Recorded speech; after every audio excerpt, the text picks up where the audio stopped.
Everyone tells you that awakening is about truth, about authenticity, about finally dropping the mask and letting the world see who you really are. So, when something shifts inside you, when you start seeing differently, feeling differently, understanding things you couldn't access before, your first instinct is to share it, to tell people what you're going through, to explain the changes happening inside you. And that instinct will destroy everything your awakening is trying to build. Carl Jung spent decades studying patients who underwent genuine psychological transformation, not the Instagram version of spiritual growth. Real, destabilizing shifts in consciousness that change how they perceived reality, relationships, and themselves. And he noticed a pattern that disturbed him. The patients who talked openly about their transformation almost always lost it. The process stalled, the insights faded, the growth reversed. Meanwhile, the patients who kept their transformation private, who guarded what was happening inside them like something sacred, those were the ones who integrated fully and emerged fundamentally changed. Jung wasn't being mystical about this. He understood the psychology behind it. When you expose a transformation that hasn't finished consolidating, you subject it to forces that can dismantle it. Other people's skepticism, their projections, their need to keep you as you were, their discomfort with your change. Every opinion, every raised eyebrow, every well-meaning piece of advice becomes a weight pressing against something still fragile inside you. And fragile things break under pressure they weren't ready to bear. Today, I'm going to show you the 5 specific things Jung discovered you must keep private during spiritual awakening. Why exposing each one creates psychological danger most people don't anticipate. And how protecting these parts of your process is what allows transformation to become permanent rather than temporary. This isn't about secrecy for its own sake. It's about understanding that certain psychological processes require containment to complete themselves. Jung called this the temenos, the sacred container. Without it, the most profound shifts in consciousness dissolve before they have time to root. And most people who feel like their awakening stalled or reversed can trace the collapse back to the moment they let the wrong person see what was happening inside them. The first thing you must keep private is how clearly you now see through people. When awakening deepens, one of the earliest and most disorienting changes is perceptual. You start seeing through performances. The colleague who projects confidence. You suddenly perceive the terror underneath. The friend who's always laughing. You feel the depression they're masking. The family member who insists everything's fine. You see the entire architecture of denial holding their life together. What used to be invisible becomes obvious. And it happens fast. Almost overnight, the social world that once seemed straightforward becomes layered, contradictory, full of gaps between what people present and what they actually carry. Jung documented this shift extensively. He found that genuine psychological transformation restructures perception itself. You're not imagining things, you're not being paranoid or judgmental. Your consciousness has expanded to register information that was always present, but that your previous level of awareness couldn't process. Micro-expressions, tonal inconsistencies, the gap between someone's words and their energy. Your nervous system starts assembling this data into accurate readings of people's actual psychological states. This feels like a superpower at first. You finally understand dynamics that confused you for years. You see why certain relationships always felt wrong, even though you couldn't articulate why. You recognize patterns in people that explain their behavior in ways surface-level interaction never could. And the temptation, the almost irresistible temptation, is to say something, to tell people what you see, to point out the contradictions, to share your new clarity with others. Do not do this. Jung was emphatic about this point. When you tell someone you can see through their performance, you are not helping them. You're threatening them. Their persona exists for a reason. Those masks aren't casual accessories. They're psychological survival structures. When you announce that you can see past them, The person doesn't feel seen. They feel exposed, violated, unsafe, and they will retaliate, not because they're bad people, but because you've just signaled that their defenses don't work on you, and that terrifies them. But the damage goes beyond the other person's reaction. When you announce your new perception, you invite attack on the perception itself. People will tell you you're reading too much into things, that you're being negative, suspicious, arrogant, that you think you're better than everyone else. And if your transformation isn't yet fully consolidated, if this new seeing is still fresh and raw, those accusations will burrow in. You'll start doubting what you perceive. You'll second-guess the very clarity that your awakening produced. Not because the doubters are right, but because you expose something still forming to forces that wanted to crush it. Jung taught his patients to practice what he described as silent seeing.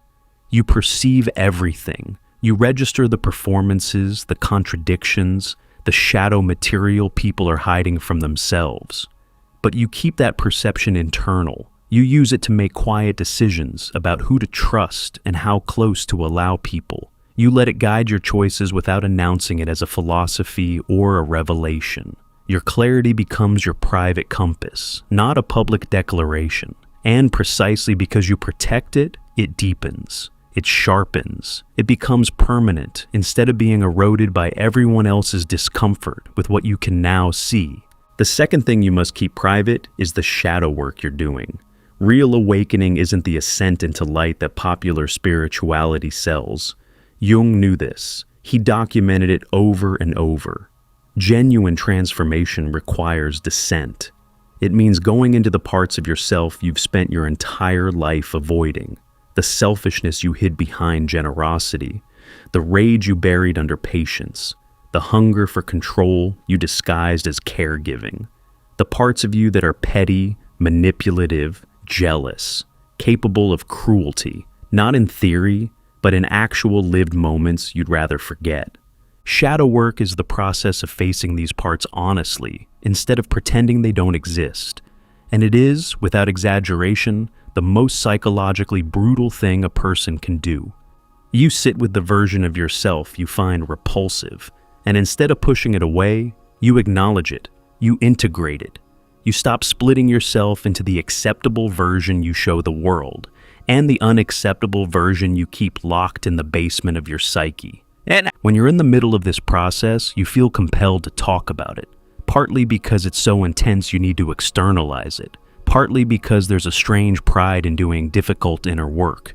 You want someone to witness how brave you're being, and partly because the vulnerability of facing your own darkness creates a desperate need for connection with someone who understands. But Jung discovered that sharing shadow work prematurely almost always corrupts the process. Here's why. When you tell someone about the darkness you're integrating, they respond in one of two ways, and both are damaging. The first response is horror. They hear you talking about your capacity for selfishness or manipulation, and they take it at face value. They don't understand integration. They just hear confession. And now they see you through the lens of whatever shadow material you revealed. Your honesty doesn't create connection. It creates a permanent shift in how they perceive you. They can't unsee what you told them, and you can't untell it. The second response is false comfort. They rush to reassure you. You're not selfish. You're the most generous person I know. Everyone feels that way sometimes. Don't be so hard on yourself. This sounds supportive, but it's actually the opposite of what shadow work requires. Shadow integration demands that you sit with the discomfort of acknowledging your darkness without rushing to resolve it. When someone comforts you out of that discomfort prematurely, they interrupt the integration process. They give you an escape hatch back into denial, back into the comfortable fiction that you're only the good parts. Jung found that shadow work needs to happen in containment, in silence, in the private space between you and your own psyche, or in the presence of someone trained to hold that space without flinching, a therapist, an analyst, someone who understands that integration isn't confession and doesn't require absolution. Everyone else, no matter how loving, will either recoil from your shadow or try to talk you out of facing it. And both responses sabotage the work. Keep your shadow work private, not because it's shameful, but because it's sacred.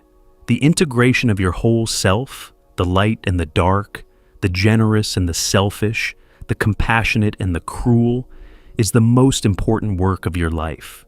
It doesn't need an audience. It doesn't need applause. It needs space, silence, and the fierce willingness to keep going when everything in you wants to stop. Protect that space by keeping the work between you and the depths. And if this kind of inner work resonates with what you're going through right now, this process of turning inward, confronting what's been hidden, trying to find something real beneath all the performances, our guide, True Self-Discovery, was built for exactly this territory. 24 practical reflection exercises rooted in Jung's teachings, designed to help you navigate the descent instead of getting lost in it. Click below to begin that work in the privacy it deserves. The third thing you must keep private is who you're quietly removing from your life. This one creates more damage than almost anything else when exposed. Because awakening doesn't just change how you see yourself, it changes how you see every relationship you're in. Connections that felt normal before suddenly reveal themselves as transactional. Friendships you maintained for years turn out to be built on your willingness to perform a version of yourself that no longer exists. Family dynamics you accepted as just how things are become visible as systems of control, guilt, and emotional manipulation that you can no longer participate in without betraying everything your transformation is producing. So you start pulling away, quietly, not with dramatic confrontations or lengthy explanations. You just stop initiating, stop being available, stop showing up to gatherings that drain you, stop answering calls from people who only reach out when they need something. You create distance, not from cruelty, but from the growing recognition that these connections require you to be someone you no longer are. Jung observed this pattern in every patient undergoing genuine individuation. The old relationships built on the old self cannot survive the emergence of the real self, not because the other people are necessarily bad, but because the dynamic was constructed around a version of you that's dying. And when that version dies, the relationship built on it has nothing left to stand on. The danger comes when you announce this process, when you tell people you're pulling away and why, when you explain that you've outgrown certain connections, when you try to make others understand that your changing isn't about rejecting them, it's about honoring what's emerging in you. It sounds mature, it sounds honest, but Jung found it almost always backfires. Because the people you're pulling away from don't hear "I'm growing." They hear "you're not enough." They don't feel respected by your honesty. They feel abandoned by your change. And their response, guilt trips, accusations of arrogance, attempts to pull you back into old patterns, creates a battlefield where there should be a quiet, gradual departure.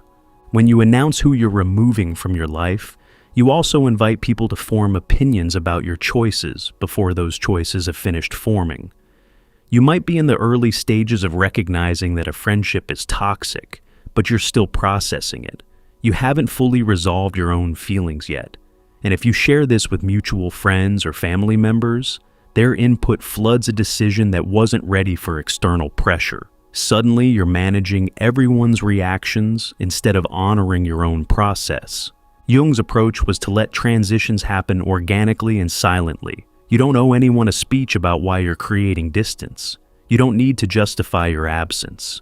You don't have to explain your changing needs. You simply redirect your energy toward what feeds your growth and away from what starves it. And the people who were meant to stay will adjust to your evolution.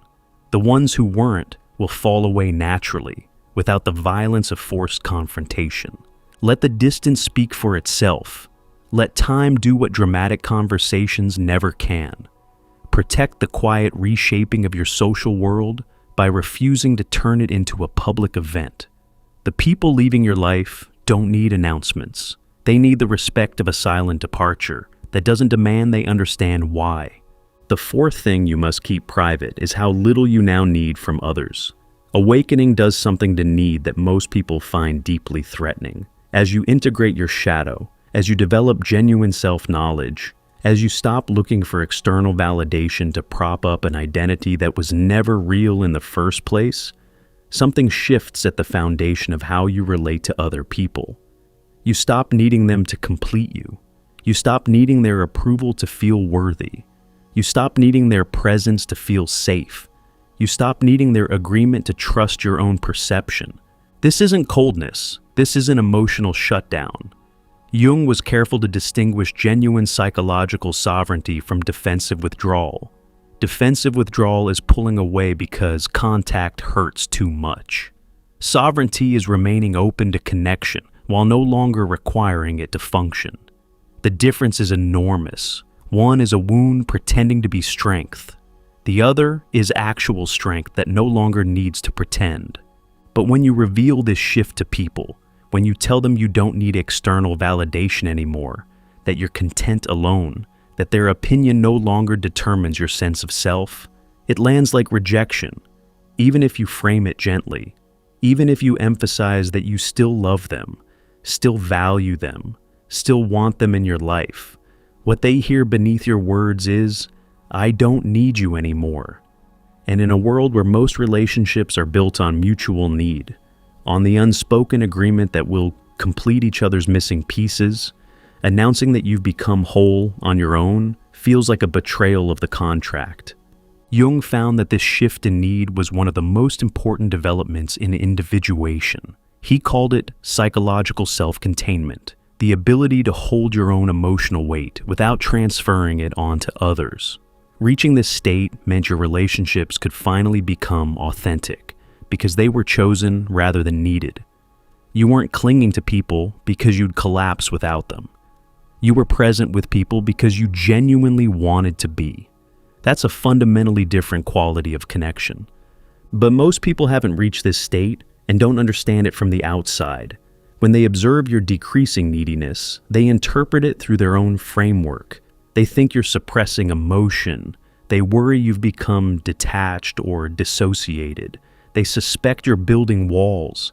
And if you try to explain that what's actually happening is integration, that you've done the internal work of becoming whole into yourself, you sound arrogant.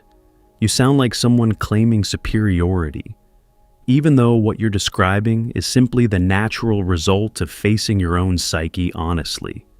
Keep this shift private. Let people experience your wholeness rather than having it explained to them. When you stop needing validation, people will notice that you are calmer, more grounded, less reactive. They'll sense that something has changed, but they won't be able to name it. And that unnamed quality will either draw them closer, because genuine wholeness is magnetic, or push them away, because they can't control someone who doesn't need anything from them.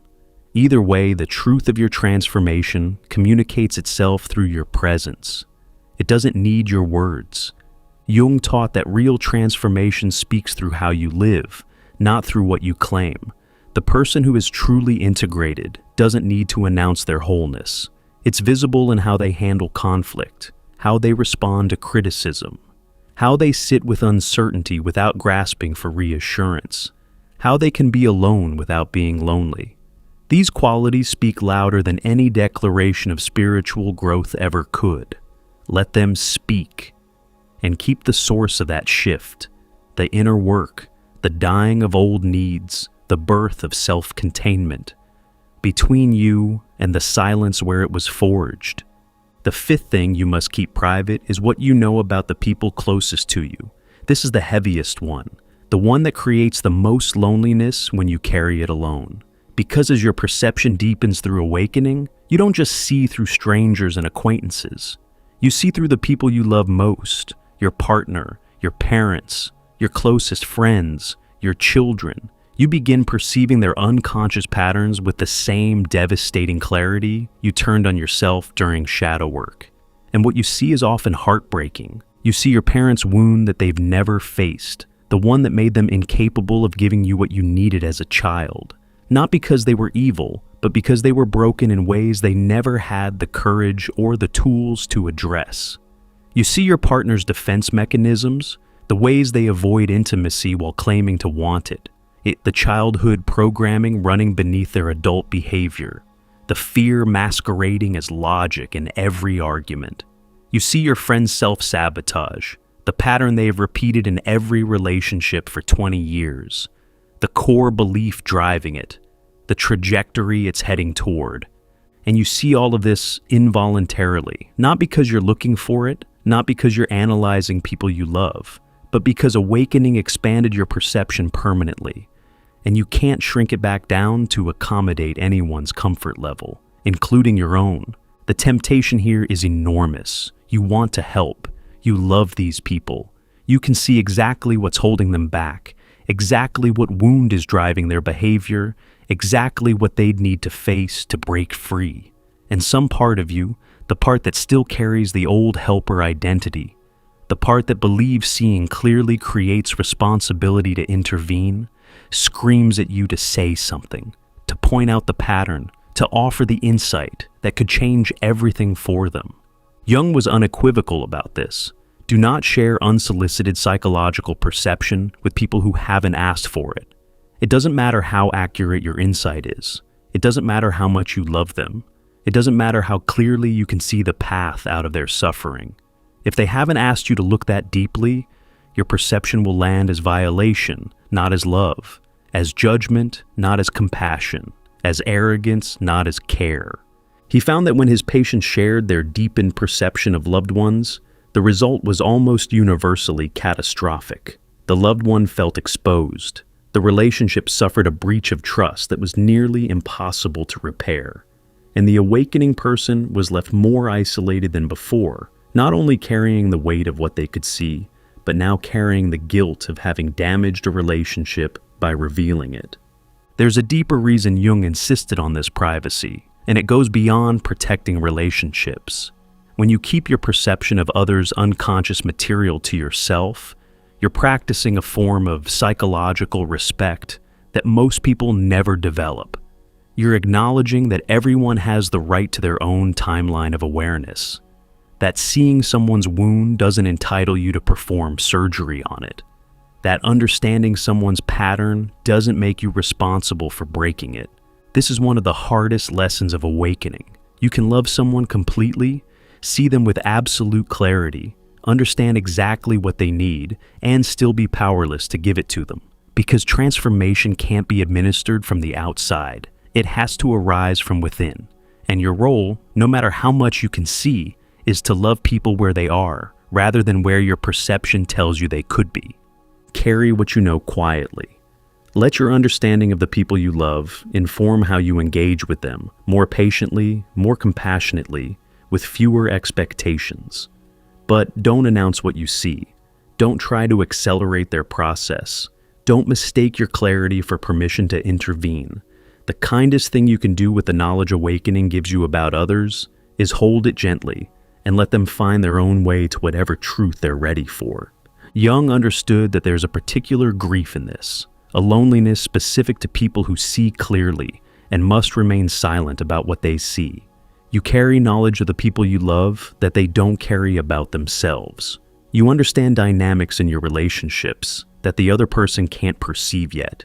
You see where things are heading, while everyone else proceeds as if the ground beneath them is solid, and you hold all of this privately because releasing it would cause more harm than the isolation of containing it. This is the cost of consciousness Jung wrote about, not the beautiful, transcendent cost that spiritual teachers describe, the daily, grinding cost of perceiving more than you can share, of understanding more than you can express, of loving people clearly enough to see their wounds, and wisely enough to leave those wounds alone until the person is ready to face them. The privacy Jung advocated wasn't about hiding. It was about honoring the sacred nature of transformation, yours and everyone else's. When you keep these 5 things private, you're not being secretive. You're being psychologically intelligent. You're recognizing that certain truths need containment to maintain their power, that certain changes need protection to complete themselves, that certain perceptions need silence to sharpen rather than dull.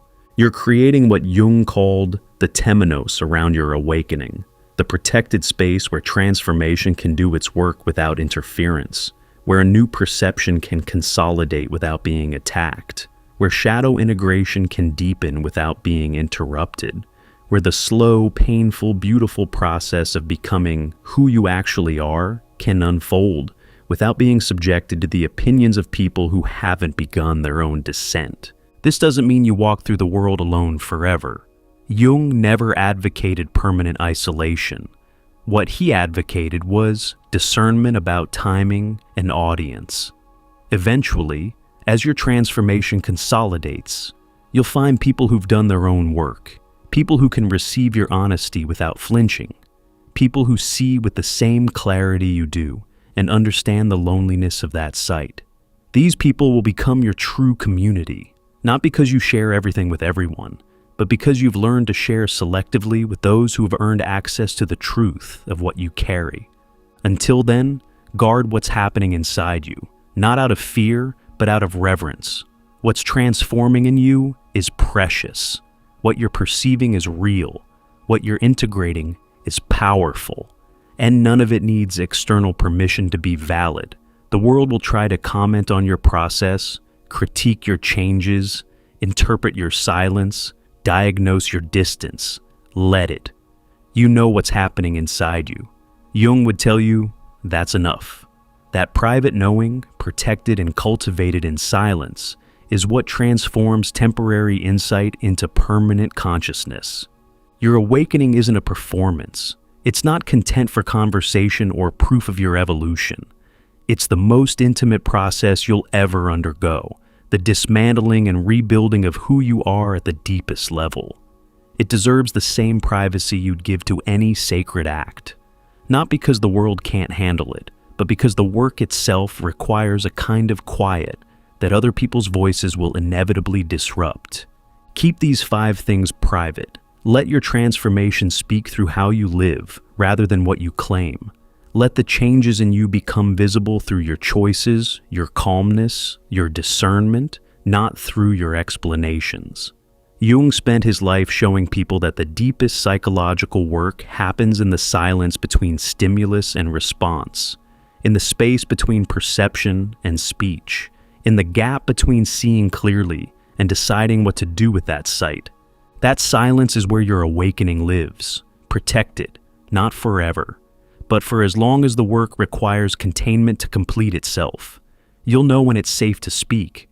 You'll know because the truth inside you will have become so rooted, so integrated, so fundamentally yours that no one else's reaction could threaten it. Until that day, let the silence do what it does best. Hold the sacred work of becoming who you were always meant to be. If this resonated with something unfolding in you right now, this recognition that your inner world needs protection, not exhibition, our guide, True Self-Discovery, offers 24 reflection exercises grounded in Jung's teachings, built for the kind of private, honest inner work that no audience will ever see, the work that actually changes you. Click below to begin.